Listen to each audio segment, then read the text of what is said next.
Folks, welcome back to a surprise Crossing Swords podcast episode because Kevyn Adams has just been fired as the general manager of the Buffalo Sabres. Jarmo Kekäläinen is taking his place, and I did not imagine that the Buffalo Sabres would actually do this. We heard a lot of smoke, and we heard a lot of reports from a lot of respected people in the Buffalo media, and it came true. The Sabres got back from their 6-game road trip, which they somehow split, winning their last 3 games. And today, just before 2 p.m., the announcement comes. Terry Pegula just put out a release as well, thanking Kevyn Adams for his time, but the organization isn't where it needs to be. And now we have an interesting point because the Sabres have a ton of massive moves, and it's reassuring that, they got rid of Adams. We're going to go through his whole tenure as GM here together. So if you're watching, at home, at school, at work, comment how you're feeling about the Sabres, this Adams move. Are you happy? Are you upset? I think a lot of people, though, are on the happy side because it's been 6 years of learning, which is not what you want from the guy at the helm of an organization deep in a playoff drought. We can look through even Adams' tenure as a Sabre general manager is probably one of the biggest, most consequential, GMs in Sabres history. If you look back, signing Taylor Hall, the Jack Eichel trade, everything, that's happened in his tenure has been very consequential for this team. And, that's why people aren't happy because he's been here. We're seeing now the Sabres are, not in the last place in these technically. Carson is just joined. We'll get him in here in 1 second. And Cars, we know we talked last show on, the possibility. We saw a lot of smoke, saw a lot of fire, and now we're seeing it happen. What are your thoughts here as, the news is just breaking that Kevyn Adams is gone from the Sabres? Yeah, I mean, I think I'm a Kevyn Adams defender when it comes to kind of some of his burner going. Yeah. I know people were saying that. I think that's a little bit, a little mean. My opinion's kind of widely turned. I believe in him, but obviously, I made the point last time too. As a personal thing, I do think it kind of stinks for anybody to get fired from their job probably a week or two before Christmas, right? But when it comes to, as Mike Bunt would say, it's a business, and the results weren't there. I think Terry Pegula made that very well known in his PR statement regarding the team that, hey, we have a standard to uphold.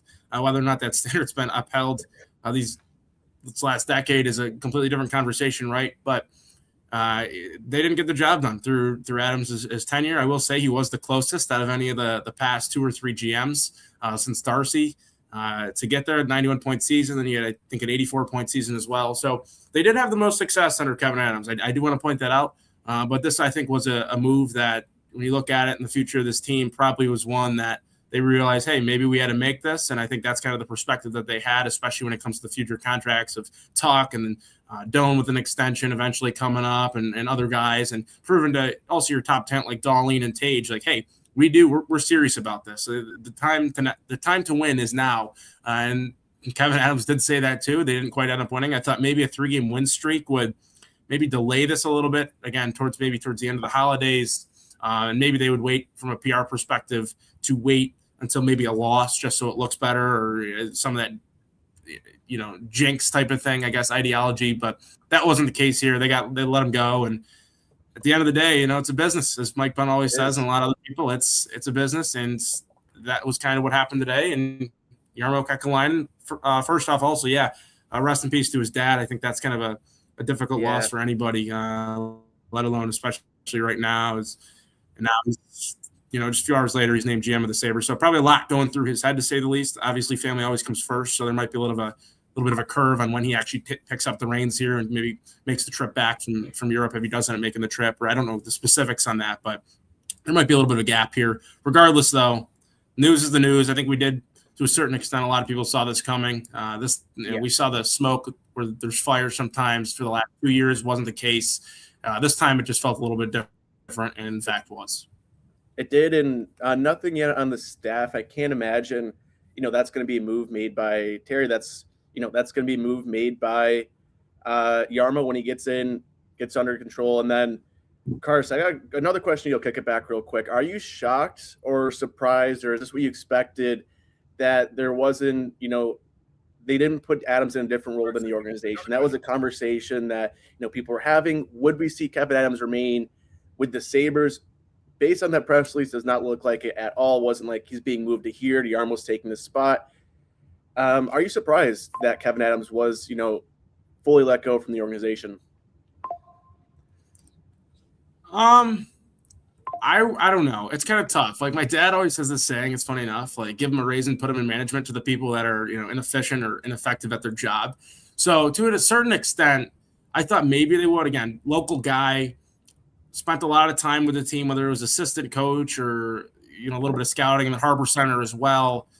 I thought maybe, there's a rumor for a long time that maybe they'd want to promote him to president of hockey ops or something along the lines of that. But the last few weeks, I leaned towards, hey, maybe not. Maybe they just are completely going in a different direction. I know Chad came out with a report, too, that he thought that was unlikely, and a few other people did as well. So what I'm curious about, though, is what Elliot Friedman really kind of held off the other night of saying, he acknowledged, hey, there's smoke, but they're also having a conversation with Kevyn Adams. So it almost seemed like Kevyn Adams had the opportunity to save his job from what Elliot was saying, but the reality of it is, like, let's be honest, they knew the decision. It's not like anything Kevyn was probably going to say today. It was going to back up the last, 6 years or 6 seasons. So I don't know how that was kind of worded by the national media versus the local media was really interesting to me.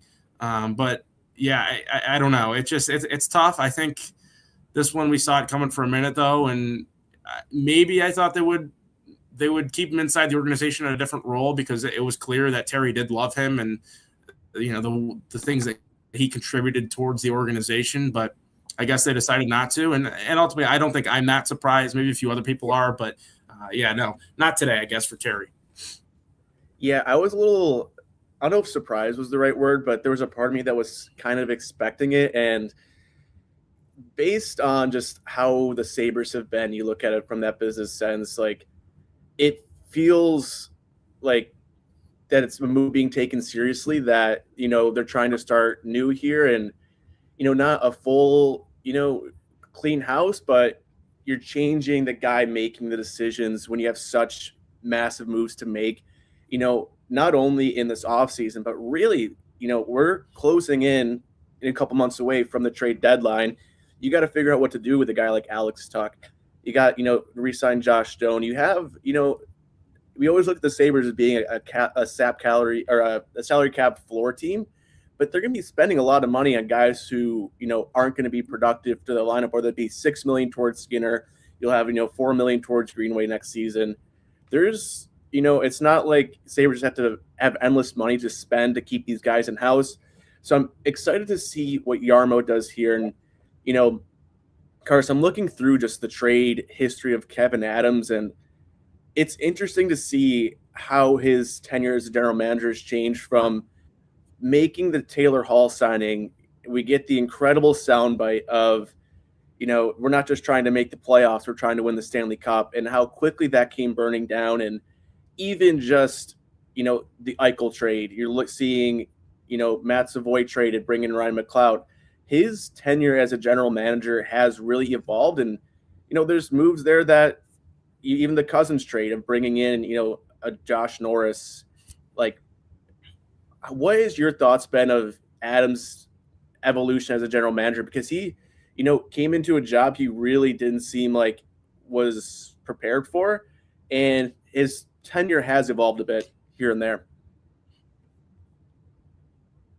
Yeah, he went out, signed Taylor Hall in the opening months as the general manager, and I thought that was kind of a statement. I will say, though, I think that was more of kind of a Ralph Kruger effect at the time, because him and Taylor Hall were like really oddly close from Edmonton. And then after that, it kind of went silent a little bit. You were in the midst of a full rebuild, right? And they kind of tore it all down. But then there were a lot of reports from outsiders, whether it was Friedman, LeBron, Kevin Weeks. They were saying, hey, he's a little gun shy to make a trade sometimes. He's afraid to maybe get bit. He made the Eichel trade, too. That we shouldn't forget that. I think for the return that we got for Eichel, I think that was a fine trade. And then to pick up where I left off here with him being a little bit of gun shy sometimes, we did see that a little bit throughout his time and his tenure. But then he makes the trade for trades for Josh Norris and the Dylan Cousins trade. I think that is kind of a trade that that's pretty significant. And then they also gave him the leash here in the offseason to trade JJ Peterka away, which was kind of interesting, especially if you're going to let your active general manager go 32 games and after that trade. I think that was a very interesting take that they let him trade him there. But regardless, I think the return that we got for JJ Peterka looks, at least at this point in time, looks extremely solid. Josh Jones went an absolute dog. Michael Kesselring, when healthy, hopefully can turn into a true top four defenseman and kind of continue his development path. So it was kind of hit or miss with Kevyn and the aggressiveness or sometimes the lack thereof that you see. But at times, I thought there were some things to be left desired, especially after that 91-point season when the best we could do was Connor Clifton and Erik Johnson afterwards. Maybe the politics behind that is a different conversation. But at the end of the day, they bet on internal growth was a lot of their mindset. And a lot of it was, well, if this thing happens and that thing happens, then we're going to be a pretty solid hockey team. And it just kind of never seemed to go that way. Yeah, it definitely – it feels like, I've used the analogy before just about how the Sabres have been of, you're on a sinking ship, you have one hole plugged, one opens up, and you move your thumb from one to fill the other. And it's, the difference of not making the right move or, whatever that has been for him, it has been troubling. But I want to go through, like, all the trades he's made as general manager and moves and just how long he's been here. Like, his first move was bringing in Eric Stahl from Minnesota and sending Marcus Johansson there. Like that seems like an absolute lifetime ago. And, he's been here that long. Yeah, it's 5 years for him. That's a long time, but, that's a move that, I guess Stahl's with the organization now. But I want to go through these couple others with you with some of these big moves looking back on his tenure, some draft picks, then moving Stahl to Montreal, trading Brandon Montour for a third-round pick, bringing Curtis Lazar or sending Curtis Lazar and Taylor Hall to Boston for Anders Bjork and a second-round pick. And just, you have that. And then even just like the Rasmus Ristolainen move, which, you got Isak Rosén out of, you had Robert Hagg for a couple games. You brought in Devin Levi, and I believe that might have been Rosén for Sam Reinhart. There's some big moves here. And then obviously the big one, getting rid of Jack Eichel for Peyton Krebs, Alex Tuch, and a couple picks there. So there's, that one stretch in the early in his tenure, you keep having these big moves from him. And it feels like we had a little lull in the middle. And then this past, year, we had Dylan Cousins, you had JJ Peterka.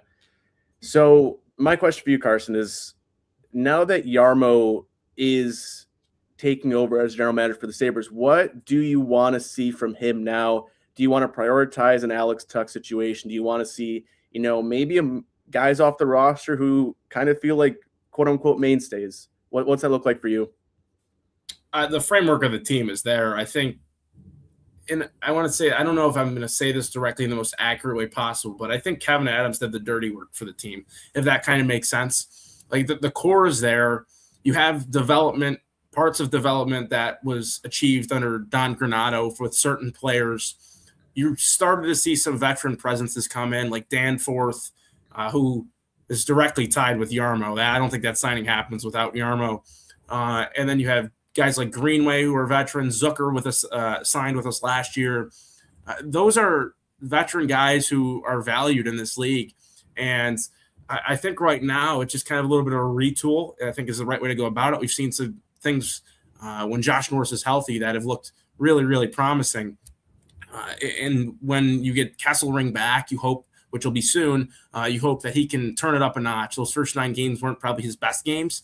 But guys like that, I think it's just right now, I think it's probably letting Jarmo view and value what his eyes are telling him, because obviously the two had a different approach. I think Elliot Friedman said on the podcast, 32 Thoughts, that Jarmo started off slow with Kevyn Adams. He didn't want to, take the reins and kind of like take that job for him, because that's just kind of, for lack of a better term, a dickhead move to do, because at the end of the day, Kevyn Adams was the guy, right? He was calling the shots, whether people liked it or not. And then as of late, per Friedman, that Kekäläinen had a little bit more of a say in what things were going on, and he got a little bit more involved. And I think that was kind of a tell that, well, maybe something might be going on here. But as far as what's next, I think a Tuck extension or a move with him, if he's not going to, I think that's the number one priority, either extending him, or if you know the answer on that, or you're not comfortable with the price range that he wants, I think the return on that is something to keep an eye on. And then also, your extensions that are coming up, some of your UFAs, RFAs, those are big. And also, what's going to happen to the goalie position, right? Is Ukko-Pekka Luukkonen maybe a guy who they look to move or dish off? Lyon got some calls about the Edmonton Oilers just, a week ago before they went after Tristan Jarry. Devin Levi, he's a year away from, I believe, being eligible for waivers. So that's something they're going to have to keep an eye on. Colton Ellis, what's going to go on with him? Like the roster construction with 3 goalies is kind of a mess. And then also, what are they going to do with guys like Östlund and Rosen? So you have a push right now from your affiliate team in Rochester with guys who are ready. Hellenius isn't too far off.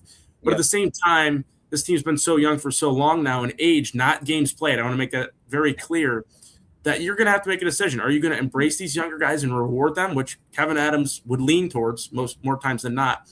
Or are you going to go out and get veteran guys because you know the time's ticking here on some of your veteran guys that you have in that locker room, such as Tuck, Thompson, Dahlin, Samuelson, even Byram, and try to make a real push? I think right now, if you're looking at Kekäläinen's history, he's a guy who takes risks. He's ready to play. I think the latter is probably going to be something to keep an eye on. And you look at it, nobody predicted. I believe he was the one that signed Johnny Gaudreau. Nobody predicted that, right? Like he's a guy who's going to go all in.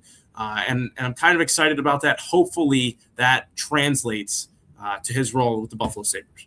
And you brought up a good point, Carson, that I didn't really think about, but NFL, NHL, very different, but you see a regime change in the NFL, and it's almost a clearinghouse of, this guy wants to bring in their players, their coaching, whatever. You look at the Sabres roster now, like it is basically entirely, Kevin's Adam guys, whether it be draft picks of Rosen and Austin, these younger guys, or even guys brought in via trade, whether that be Peyton Krebs, Alex Tuck. You have Josh Doan there, who people love. Michael Kessering is expected, possibly to make his, return to the lineup on Thursday. It's very interesting because you talked about goaltending too, and that's the big one of, UPL really being, it feels like a Kevyn Adams guy of trying to get him to be the number one in Buffalo. Even like a guy like Owen Power, who, we're not seeing the return I think a lot of fans would want to see from his play on ice. But you could say the same thing about a guy like Mattias Samuelsson, who's now really finding his game. It's interesting because I would have guessed like a guy like Owen Power would be, I don't want to say untouchable, but a guy that Kevyn Adams would want to keep and, not sell before he hits his, his peak and we know what we can get out of him. But now they have Jarmo here, a guy that you said, Carson, can swing big, that will make moves and isn't afraid to do that.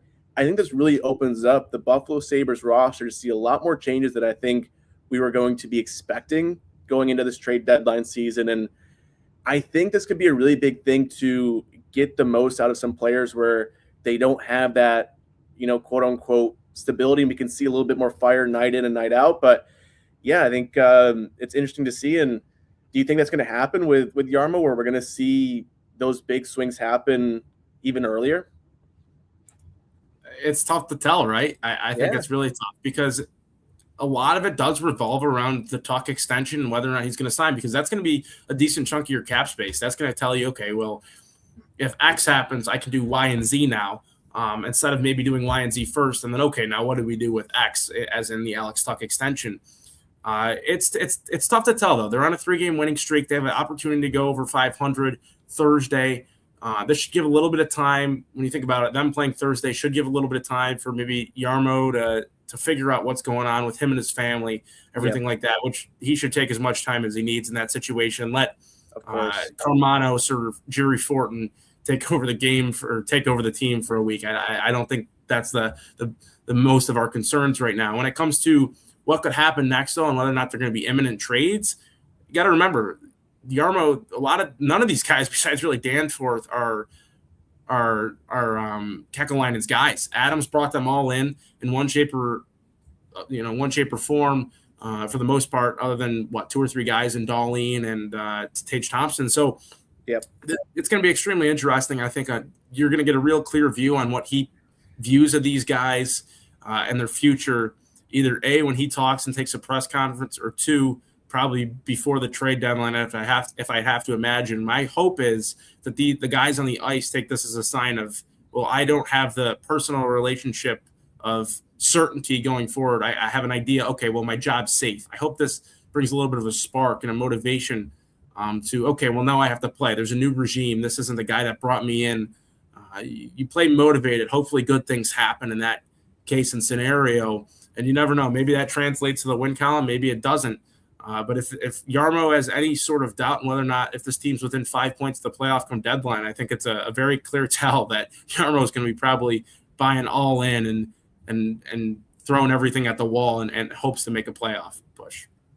Yeah, and I think we'll get a very big understanding of, not only of what Jarmo thinks this team can do, but even ownership in that extent of, are we going to see the Sabres be buyers or sellers? I don't think we're going to be in this weird middle ground come the deadline. And, it's going to be just a very, eventful, I'm hoping, next couple months where we get to see Jarmo kind of mold the team in his image and what, even make what the Sabres have work in a more sustainable way. Because like you said, they're on a 3-game winning streak. It's not like they lost 13 in a row like they were at this point last season. And, you need to, make the fire sale to keep the ship somewhat afloat. They did it, coming back from a 6-game road trip that they split where, they're finally winning games on the road. They finally won 3 in a row. It feels like pieces are starting to come together. So I'm excited to see if this lights a fire under this team going forward. But, Cars, I have a question for you. Like, we've seen a lot of Adams moves and a lot of big ones. Is there one that sticks out to you as your favorite that he's made? Because people love to, shit on Adams and whatever. We get the fire Adams chance anytime the Sabres are down like a couple goals in a game on home ice. But I think it's got to be the Ryan McLeod trade, especially after what that clown Matt Larkin said about the Martin Erat thing and everything like that. Mm-hmm. He's never even seen either of those guys like in the other uniform. So I think it was a complete predetermined decision on that. And you look at it, Ryan McLeod's balling out. He gets a 4x5 contract extension this past summer. He earned that through and through. Although the point total isn't really where it was last year for him, he's noticeable every night. He flies up and down the ice. He's used on the power play. He's used on arguably one of our best penalty killers. He's a weapon come overtime. And you look at him against guys like McDavid. If you want to match him up against the other team's fastest skater, he provides that too. He's just so flexible in the way that you can use him because of A, how athletic he is, and 2, how he plays the game up and down the lineup. So I'd probably have to say that. And you look at, on the return side, it's nice that Matt Savoy hasn't necessarily put up astonishing numbers and makes plays night in, night out. That certainly contributes to the conversation. Yes. But I'd have to say Ryan McLeod. And I do think an underrated move, though, was getting Josh Norris. We haven't seen it turn out yet. But he's played 8 games with us. My math might be a little bit off here. I don't have the stats right in front of me. But 8 games, he's got 10 points. He's looked really good in his time here. He's done nice stuff on the power play. 5-on-5 could use a little bit of work, but last night just the tic-tac-toe play to Noah Ostlund on the 2-on-1, that right there just kind of shows you A, his transition game, and 2, the talent he has. It's impressive with Norris, and if they can surround him and continue to have health from him and surround him in the top 6, he's a guy who I think possibly could be a point per game type of player with us. But I'd say those 2 moves right off the bat, and then obviously I like the move with Utah too with JJ Peterka. But the McLeod trade, I think by far and away, is the one that a lot of fans were like, "Damn, that we gave up a lot for that," and it turned out kind of being the other way around, where hey, we won that trade. Yeah, agreed. And I mean, you look at that McLeod trade; it looks like the standalone winner. But I want to look at a couple comments here before. I mean, I think that's kind of been the biggest concern and gripe has been, he's put into a position that didn't seem like it made much sense to put him in. But, I want to look at his recent trades, especially this offseason, because they're ones that I think really benefit the Sabres from, the players brought in, but also subtraction. His last one, you moved out Sam Lafferty, whatever, but you bring in Connor Clifton and you move out Connor Timmins. Or sorry, I flipped that. You bring in Connor Timmins, you lose Connor Clifton. I think Timmins, has had a weird stretch recently, but been a nice addition to the Sabres decor and really carried them to start the season when they were very, very injured. The JJ Peterka trade, you move on from Peterka, who wasn't a great defender for you, but a young guy who could put up points, and you bring in what we thought was the cornerstone of this move in Michael Kesselring, and a quote-unquote throw-in guy of Josh Stone, who's been a rock star for them. And it feels like every move Adams made, whether it be that one, whether it be trading Dylan Cousins, it feels like, the talk is the Sabres get fleeced every single move when the move happens. But it always feels like they find, ways for these guys who might be undervalued nationally or in certain markets to get the most out of their game in Buffalo. And, there's a lot we can say about his tenure here and, not making the right moves, not making moves, period. But when those moves are made, they could have ended up a lot worse for the Sabres, where you think you move out the door, Sam Reinhart, Jack Eichel, JJ Peterka, Dylan Cousins, the list goes on. And the fact that, you look at the standings, it's bad, but the roster they have is, a lot better than it probably should be. Yeah, I'm so glad you brought the lineup up too, because this year, me and my roommate talk about it all the time. Like, the offseason that Adams put together, like this team, I'm fine with how it looks. Mm-hmm. Like you look at the development, especially from the internal development that Adams always kind of talked about when it comes to the guys from Rochester, who you had an assumption that Roseanne was boom or bust here for him. So you were going to get an answer there. Ostlund looked great to start the year in Rochester. Comes up is arguably probably one of their best players night in, night out as far as consistency is concerned. And then Josh Stone, absolute hammer. People were talking about him being on the fourth line and kind of playing, 10 minutes a night, right? Not the case. No. And then first line guy now. Right, exactly. Kesselring's unfortunate, but it is what it is. He's going to be back. Hopefully he can be playing some good hockey. But he invested in depth, too, with veteran guys like Danforth in the bottom six. He went after Zach Jones. I get it's a minor movie. He's really played with the Sabres. I love Zach Jones, by the way. Yes, not WGR Zach Jones, but Sabres Zach Jones. It was just I'm fine with the roster is put together. I think it's really unfortunate that they were missing out on Zucker and Benson, Kulik with blood clots, like all those guys. It's unfortunate how that kind of played out, Greenway included, with injury and everything like that. But it's tough too. You look at what they hit the post for the most in the NHL too for like the first 10 games. It's still a pretty high number. Like maybe if some of those go differently, maybe still Adams has his job. They're like 2 games over 500. It's just unfortunate things. But at the end of the day, like you were here for 6 seasons. It just can't be something that you look at a game-to-game basis with a general manager. And for it to be year 6 and it kind of be a year where it's like, okay, well, now this is when I'm happy with the roster. And even then they do sputter at times. They're inconsistent as hell at times as well. Yeah, it's just we need more consistency. We need more, and I think that was part of the reason why they moved on. But not to change the subject a little bit here, because I'll pass back to you, Gatesy. But year off, his contract's coming up, right? He's getting a year older. The book says they're probably not going to make the playoffs. That's what the book says. I'm not. I'm a little more 6 points out, which is wild. Right. I'm more hopeful than the book. Yes. Talked about it a little bit last night. Him and Torts are boys. What is possibly the situation there, or what's it going to look like behind the bench as far as assistants go next year? I'm just kind of curious, these are all type of questions that are going to have to be answered. It's not just players. It also comes to the front offices. They're going to be, front office moves with scouts and assistant general managers. Is he going to bring his own guys in? It's all stuff that, has to be unraveled here in the next few months.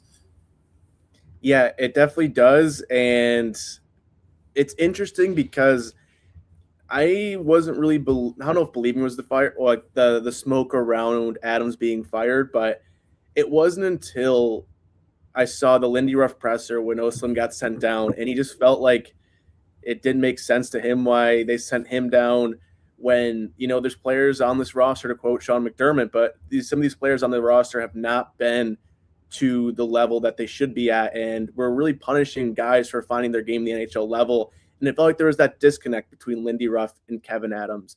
And after that point, it just made sense to me that they are going to move on from Adams. And it feels like, at least to me, that you brought up Lindy Ruff's contract, that once it's done, they move him into a front office role. And I feel like that's what made sense when they brought him in. He kind of, ideally gets the ship back on track. And, some people have been aren't big Jarmo fans, but you even see improvements to the scouting department could be good. People are giving Adams a C+ grade. And yeah, even addition from subtraction from Adams by getting rid of guys like JJ and Cousins. But back to my point, it's, when that disconnect is there between the coaching and the GM, you're going to have, issues on the ice. And it feels like Ruff is going to be into that, management position, whether that be in hockey ops or part of the organization, some capacity. Once he's done coaching, he ideally would get the ship back on track and go from there. But I don't know, Karst, do you see Ruff, say the season goes as is? I guess I'll give you two options. The Sabres don't make the playoffs, Ruff's contract's up. What do you think happens there? Or, the Sabres do make the playoffs or finish great and, somehow every other team catches fire as well. What do you think is next for Lindy Ruff? Do you see him also out the door kind of soon, or do you see him being a part of the Sabres long term? If they finish 90+ points, Lindy's earned the right to have that decision. Whether or not he's going to retire or take a job in hockey operations or the front office, I think those are the two options if they finish well. Let's say they finish with 85 or below points. I think at that point in time, then you give Lindy the option, hey, like if you want to be front office, you've put your life basically to this organization. With that said, your contract's up. I think it's time we mutually part ways. I think that's kind of the thing if they miss out on the playoffs in an 85-point or less fashion, which is certainly possible. It definitely brings up a tough decision, though, especially with the new GM with Jarmo. He wasn't the one who directly hired Lindy the second time around. I'm not 100% sure how his relationship is with Lindy. Maybe it's great. Maybe it's, maybe they dispute on a few things. But it's interesting. Lindy's getting a year older. He's been here, for second year now. Before that, he's been in the league for a minute. He's highly respected. I know there's guys who like him. He's a guy who could help you when it comes to free agency and making trades and everything like that. A lot of guys in the league have played under him or played against him and respect him. Highly respected guy. I think that is certainly something that is in a way helping you now with him as your head coach, but also at the same time, if he's in your front office, I think he could provide you with a ton of connections and help you there as well. Yeah, what's great? Like, Jarmo is now the 10th GM in Sabres history, which I thought was honestly more just based on how the drought's been of cycling through some guys. And, I said it to start the show, I think it was before you're on, but how consequential the Adams GM tenure was, where you look at all these big moves and all these things that happen. Like, for whatever reason in my head, like I didn't think he's GM for that long, but really he's been the GM for the Sabres for a while. And it kind of gives me some hope for the future that these moves are being made. You look back to the Sabres even bringing in Jarmo into the organization when they did, and now promoting him then. It feels like, at least for fans, the biggest gripe has been the lack of, will to win, it feels like, from ownership. And a move like this with getting rid of a GM who appears to be, very close with Terry Pegula. They talk daily, Adams said. To, move on to Jarmo, to see some change, feels just, from a fan or someone who at least watches the team a lot, that the organization does care and they do want to get better. So we'll see what Jarmo does. It also feels weird. I'm not going to lie. Adams has been in charge so long. It's like, I don't know differently at this point. I remember in the summertime, I believe it was like coming out of COVID, or while we were in COVID, I remember seeing the tweet on my phone, Sabres hired general manager, or Kevyn Adams as general manager. I'm like, who the hell is this guy? Like, we just fired Botterill, and then a few days later, it's like, okay, who is this? You do your research, and then a few weeks later, all of a sudden, Eric Stahl. It's like, okay, well, maybe he's got a little bit of pull. Then we get Taylor Hall. I'm like, okay.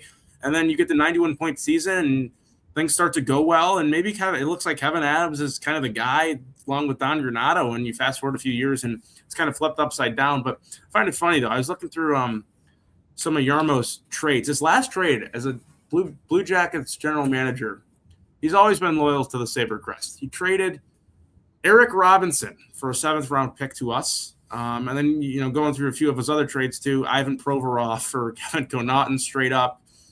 Go down the list here. Yeah. Here's a big one as well. Jonathan Quick, a 1st-round pick and a 3rd-round pick for Gavrikov and Korpisalo. That was quite the scenario, too, that happened a few years ago. Voracek for Atkinson. And then this was kind of a big one where I think Jarmo kind of won this trade heavily. he gave up Seth Jones, a first-round pick, and a sixth-round pick to Chicago in exchange for Adam Boquist, 2 firsts, and a second-round pick. I think if you're Columbus, you're pretty happy with that return. I mean, the list goes on. That's just kind of some of his most recent stuff. But again, a guy who's not afraid to take risks. He'll take a gamble, and I think that right now it's a good thing for this organization to have. Yeah, and I mean, there's always talks on too of like Remy saying here of it's hard to make moves, and Adams said it plenty of times with guys no trade clauses, but it's weird because you can look through the list, the moves Adams made, and I think you can be happy with them. Like you look at the trades, especially the ones recently, even the acquisitions and free agency this offseason, like Alex Lyon has been a great addition. Like he won the Sabres so many games to start the season. He's been back to that form on this West Coast road trip after Colton Ellis goes down. But there's also moves that just are kind of puzzling, whether it be just the odd, mainly right now, the odd roster construction where you're still carrying 3 goalies because that you have to send down young players who are playing well. You're penalizing guys for finally finding their footing in the NHL over, to keep guys on this roster who, you signed to contracts that don't look too great right now, that you kind of are stuck with. So not making moves that are difficult seems to be a big plague right now. And, even you look back at, I think, unfortunately for him, like one of the more iconic things of his tenure was that press conference a little over a year ago talking about the palm trees and the taxes and all that. So yeah, and one last thing too, I like this point here that Lindy needs to be able to pick his own coaching staff. It was very disheartening when those reports came out that Ruff wasn't really able to do that. So we've seen a lot of disdain for the Sabres assistant coaches on Twitter from Sabres fandom on that. So I'm excited to see what Lindy does here. The PK has been great this season. Their power play is finding form now that they're getting their stars back healthy, and they're not having Josh Dunn run a power play unit anymore. So I'm excited to see how that looks. But do you think, say Ruff gets control of the coaching staff, that we'll see moves there, or they're going to kind of keep things steadfast? No, I think we're way past that point in time. I think if they were going to fire an assistant coach, it would have been in the offseason, not when you're at game 32. And besides the point, the Sabres power play has been nice lately. Like it's been effective with shout out Seth Appert. Like he's another guy who, when Adams was here, they loved him. Like he helped. Remember the report back in the summer? Like he was a part of the front office. Making moves. Yeah, he was. Exactly. He was part of the Josh Norris deal. Like they value him big time. So if there was somebody that Sabres fans would point to as, hey, that's a likely option. Again, I don't know anything, right? But just looking at the time and throwing the logistics together, I don't think Seth Appert or anybody else is going to be gone. Marty Wilford's done a tremendous job with this penalty kill. I think the defense has played fine, nothing spectacular. The defensemen have been all right this year. They need some help from the goaltending aspect. I mean, maybe Mike Bell's the goalie coach, who seems like he's been here since the 1990s. It's just like Mike Bell's has been here since, I think, if I'm saying this right, I believe Ralph Kruger. So he's been here since 2019. So it's been a minute with him. Maybe he's the one guy they look to. It's to the point now where like Matt Ellis is in the press box every night. It's not like he has a direct outcome on the outcome of the game. I don't foresee any of the assistant coach things happening. Maybe if it does, it does. But it's just kind of a weird time in the season to be going kind of selecting, picking, and weaving your way through. I think it's better off when you see guys from other teams get fired or their contracts run out, and you kind of go through coach free agency as well, rather than trying to pick and weave people off their couch. 100%. And, I want to appreciate and say thanks to everyone commenting along, the 4,500 people that have stopped in so far on a Monday at 2:00 to talk about, the Sabres moving on from Kevyn Adams. I want to throw a question to the people watching at home right now or wherever you're watching. What letter grade would you give Kevyn Adams for his, 5 years in Buffalo? I'm very curious to see that. I've seen some C pluses in chat, but I want to see how people are feeling. And Carson, I can kick off if you want, or you can go first. But I'm curious, a letter grade. I know you just got through finals, I believe. So nope. We got 2 more coming up, Gatesy. Oh God! Well, good luck with that. But what grade would you give him as I roll through some letters coming in chat? Patrick, before I get to that, Patrick Barber just absolutely ripped Mike Bunt in the comments with a hilarious shirt. I'll throw it back if up. you want to show that, you could. Yeah, the Bunt's haircut thing's hilarious. But to quickly touch on Adams' grade, I'd say C+ is fair. They didn't end up getting over the hump. It's a results business. They didn't get the results that they wanted to. With that said, though, they had the most success under any GM since Darcy Regier here. I think that is a credit to Kevyn Adams and the group to a certain extent. I do realize that maybe there were some times where he was constricted on some of the decisions that he could make. And that's difficult for anybody. And at the same time, you're facing the internal pressure of being a local guy. You want it yourself. And then more importantly, externally too, right? Like as the years go on in the playoff drought, the pressure increases. It becomes harder and harder as you kind of start to dig yourself a hole to get free agents to come here, for guys to remove no trade clauses. That's kind of basically impossible now. He's right, though. Like, you do have taxes that you deal with. It's not the biggest thing, right? Because you had a team like Winnipeg be successful lately, but it is something that factors in to whether or not a player is going to sign with a team in Florida or a team that's going to sign in New York. Like, it is something that is the case. It's a little bit more of a small market. It's a great hockey market, but it's still smaller. And it always seems like Buffalo in a way is getting dunked on for the hockey team. So it's difficult. Like, he was playing an uphill. He was racing an uphill battle right there. Like, it's just tough. But yeah, I'd give him a C+. I thought he did some things well over the course of his time. Team had the most success in the last 13 years under him compared to anybody else running the show. But still, wasn't enough. And after year 6, he's gone. Yeah, it's interesting. And I really like reading these comments coming in for the moves. And everyone does feel to be on the same page, oddly enough, that the moves he made, turned out well. There's a comment up here from Boris that I know I was going to say a C- for the exact same reasons, where you see trades being made that, feel like they benefit the Sabres, and that you have a, especially situation when you look at the Jack Eichel stuff and, him wanting out. How do you get value from a guy like Jack Eichel? And while those moves were made, and good ones at that, McLeod, I saw someone bring up the Middlestat one as well. I think that's the same comment from Boris. Like, there were some moves in there that really benefited the Sabres and, got rid of players who didn't fit what they needed in terms of, playing both ends of the ice. We saw Sabres teams that were run and gun that could only play at one end, and they moved on from those guys. They brought in guys that could play both sides of the puck, that brought speed, that brought, some more awareness, and that I think we all thought would make the Sabres better, especially this season, that we could see genuine change in terms of standings. But it's just unfortunate, especially for Adams, that so many of these guys missed a lot of games this season with injury, with, like family stuff and, unfortunately, like weird, sicknesses, illnesses, unfortunately, Kulik's blood clot. Like, there was a lot that happened. And unfortunately, it's not, a free pass, because when you're on year 14 of a playoff drought, fans want change. They want to see things happen. And, you're on your year 5 of your tenure and that still hasn't changed. That is unfortunately a big issue. And I see some Columbus fans here talking about Jarmo. And yeah, there's not to say that Columbus went on to win the cup when he was there. And even some people here saying the Peterka trade was bad. They thought that, it's weird because Peterka and Doan are very similar in points right now. And we haven't really seen much of Kesselring, and yet the player he was expected to be in Buffalo, the games he played, he wasn't, good by any stretch of the imagination. So we'll see what happens when he's hopefully back here healthy this week.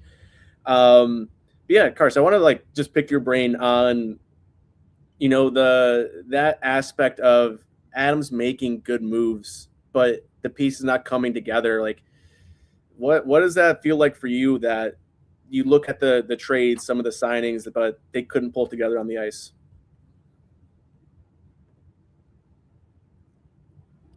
Yeah, it always seemed like you brought the analogy up of a sinking ship. Like, it always seemed when one thing they would improve on, it was another thing that would be taken away. Like, we've seen years where, like, for example, the Ukko-Pekka Luukkonen year where he just went off ever since January 1st all the way to the end of the season.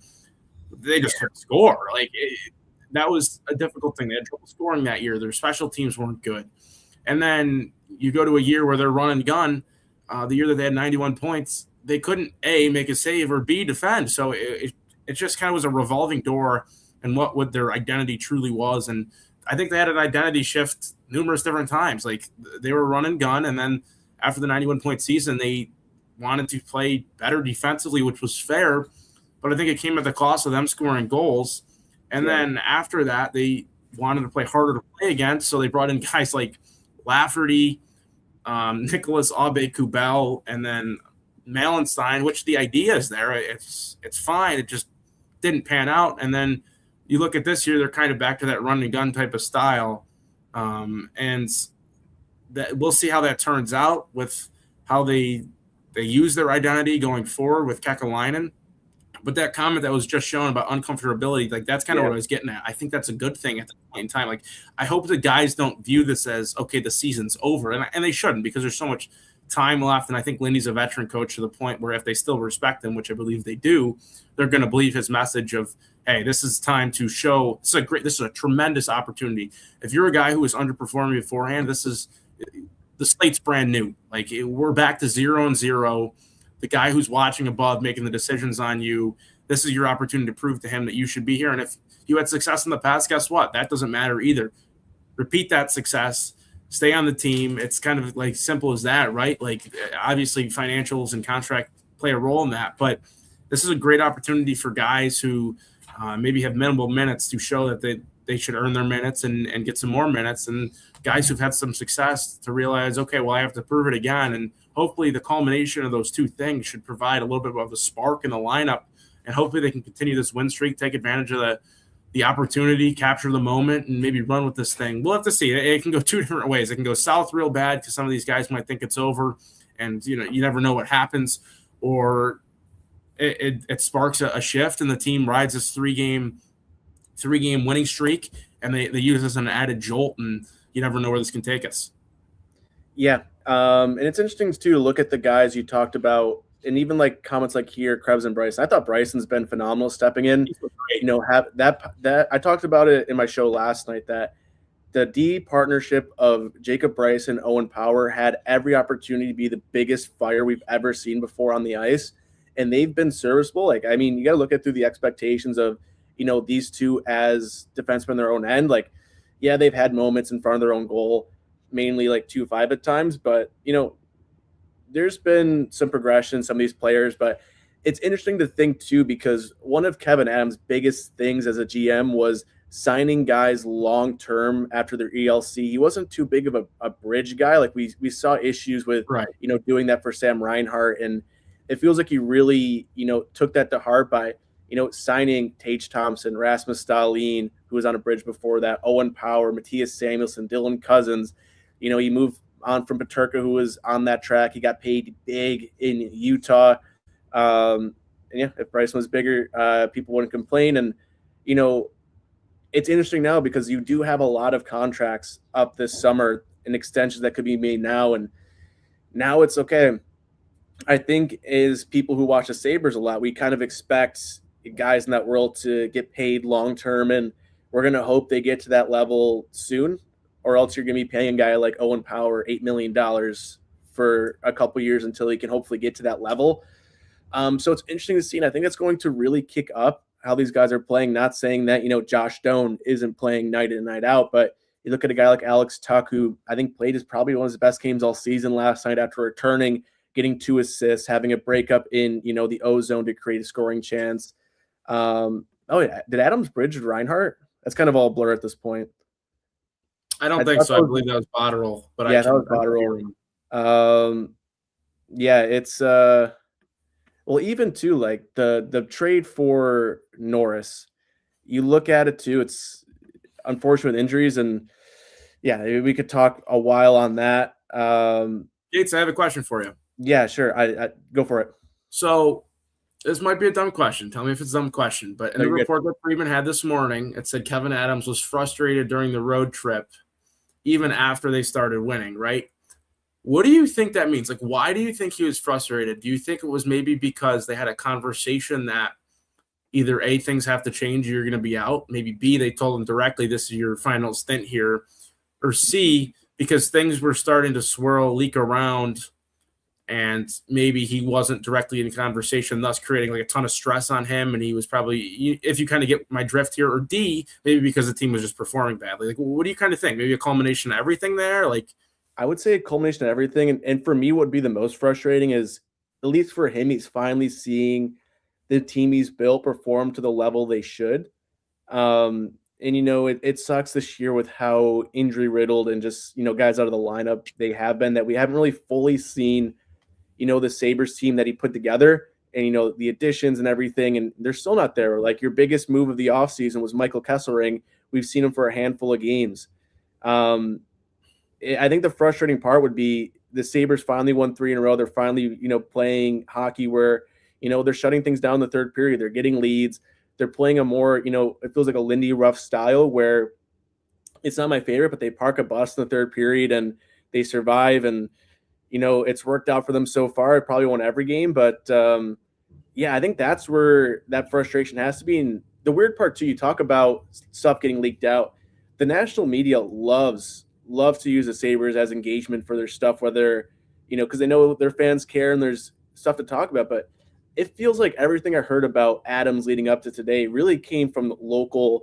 You have the Tim Grahams, you have, was it Jeremy White talking about it as well, Chad. Like, it wasn't like you have Elliot Friedman and Frank Saravelli putting out every day, oh, there's something happened with Adams. Like, it was pretty low key until very recently. So I don't know. What are your thoughts on that?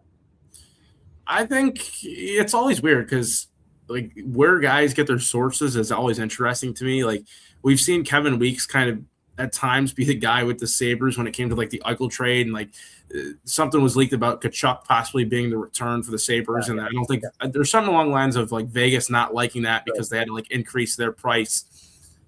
The use of sources has always been fascinating to me. Like, where Jeremy White has his like super secret Sabres sources, like, kind of interesting to me. I wonder. Wonderful source though. I'd like one of those because it's been consistent over time. If I do remember correctly, if what I was told was right, because then it's somebody who I don't know. I just wonder where it is because it's a small community. People talk, and the use of sources can be a really powerful thing. Like Friedman, we've seen at times not always be the greatest source with the Sabres, and same with like Jeff Merrick too at times. Like Merrick speculated as well. Right, exactly. Well, Frank Cervelli is an interesting human in himself. Throwing darts all the time. Yes, he's a shot chucker, but it's interesting. Like, I do wonder where it kind of came from. Like, because we did see Tim Grand, Fairbairn, great article they put out on it. They were basically, and I thought it was really kind of like, first of all, good props to journalism on that aspect. Like, to the fact that they even, I believe, texted Kevyn Adams like, hey, are you still employed by that team here? What's going on? Like, do you have a comment? Obviously, he didn't answer, but still, it's just interesting to see how this kind of transpired locally. And I think that kind of shows that some of these local media teams are needed and local journalism is still alive.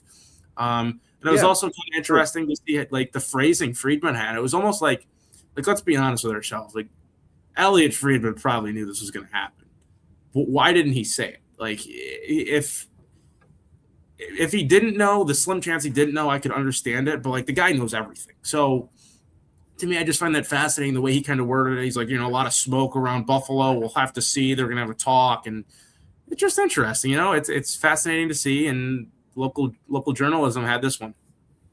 Yeah, it's I'm always a big proponent of local journalism. We need, especially like newspaper, whatever. Like, it's very important. So I'm glad these guys are working hard and getting some recognition, because it's dark covering the Sabres team on a daily basis. And, I'm just very excited to see what's next. And do we know what moves Jarmo's going to make? No, I think there's some expectations from the fan base. I'm seeing a lot of people talking about, moving a goalie at this point. We're all fed up with the 3 goalie rotation. Like, Colton Ellis has been skating back in Buffalo after he got taken out of, I believe, the Edmonton game.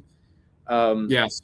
Yeah. So that's, at the forefront of things. You see, these young guys finding their game. Rosane was a scratch last night. So it's like, why have these guys up in Buffalo if they're not even going to be playing? So it's not like, Jarmo's coming in and has, nothing to do now that this team's kind of healthy again. It's now the difficult moves that haven't been made this season really need to be made of, moving on from guys who aren't playing a lot so you can give some space for your young kids, or, what be it, if you move on from UPL, you give Levi a shot, you just run with Line and Ellis, move on from Ellis. Like, there's a lot going on here. I'm going to go through some comments here. Yep. Thank you, Cryptid, for catching back up with this one. And yeah, I'm interested to hear, with like WGR, I saw someone say they're talking football. I mean, it's a double victory Monday, Carson, and I think a lot of people are thinking this is a triple victory Monday now that a guy that they didn't really like the job of for the Sabres GM is gone. So we'll see what happens here. Any kind of final thoughts? We start to wrap things up, and we kind of move toward an hour live after Kevyn Adams has been fired. Yeah, who would have thought, Gatesy? I mean, a little emergency pod we threw on here. Shout out to all the people taking their time out of the day to talk some Sabres with us. Awesome. But 6,000 people.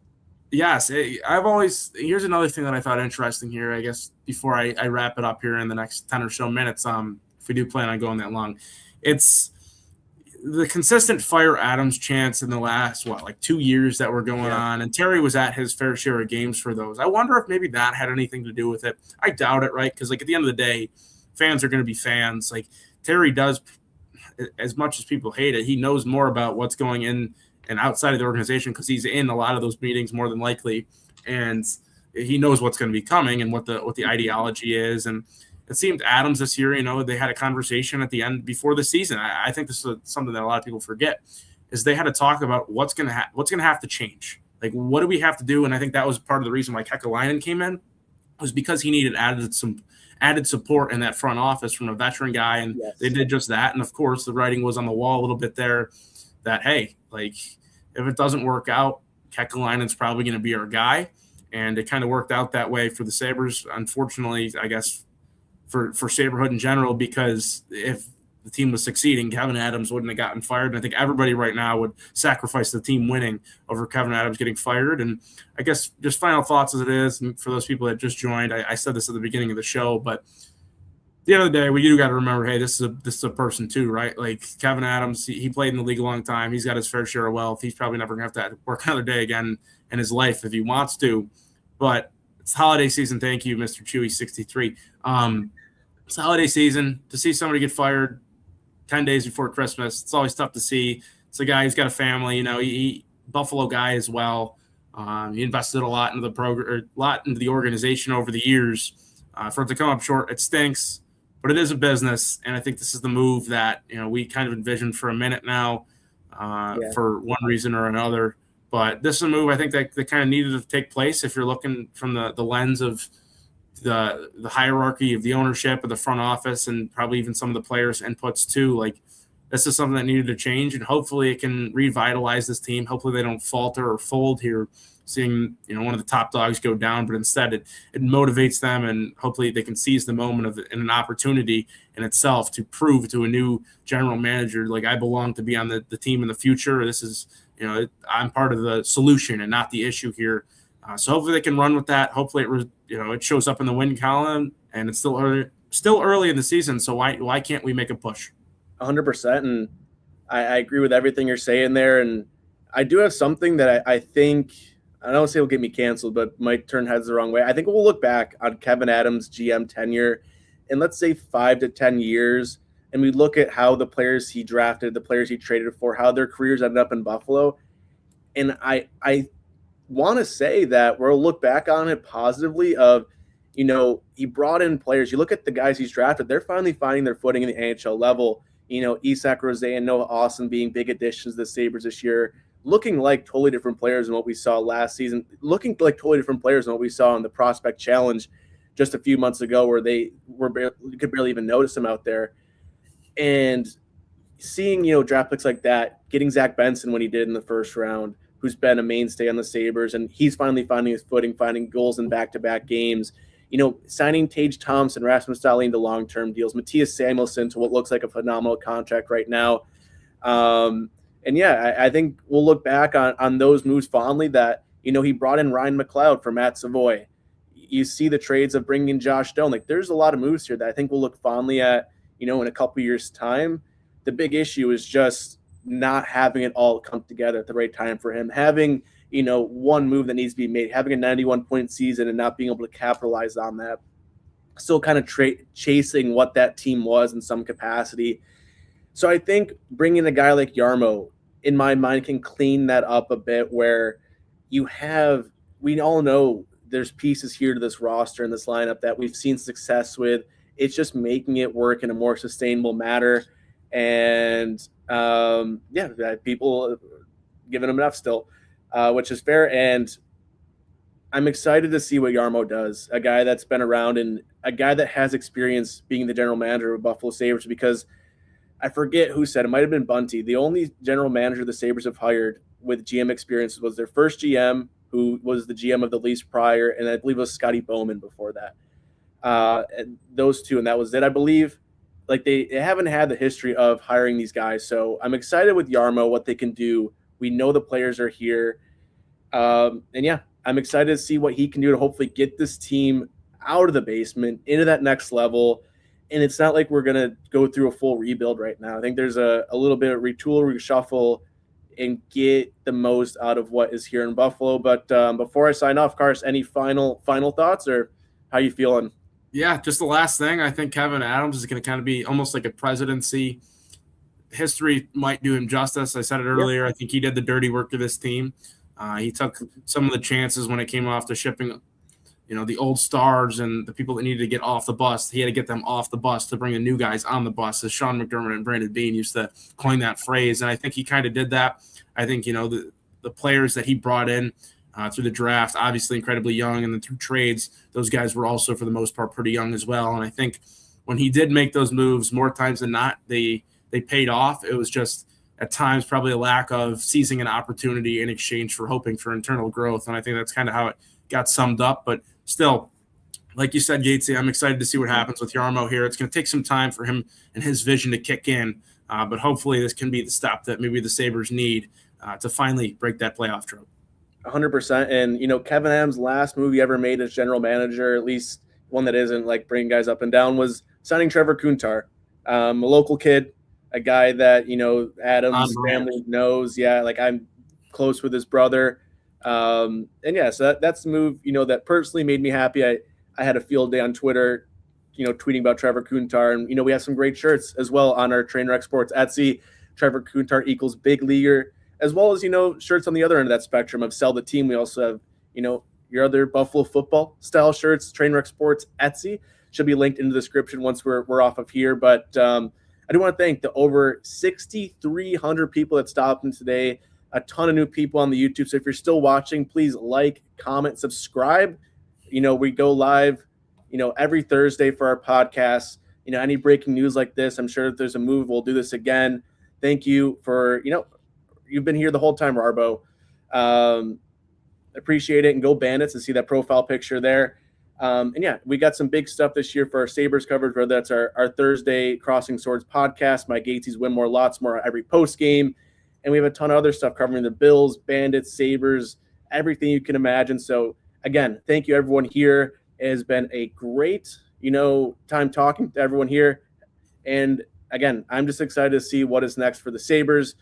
And, Cars, I guess we only have a couple days till our next show. Who knows if we'll go live again before then. But, I just want to thank everyone here. And let's go Sabres.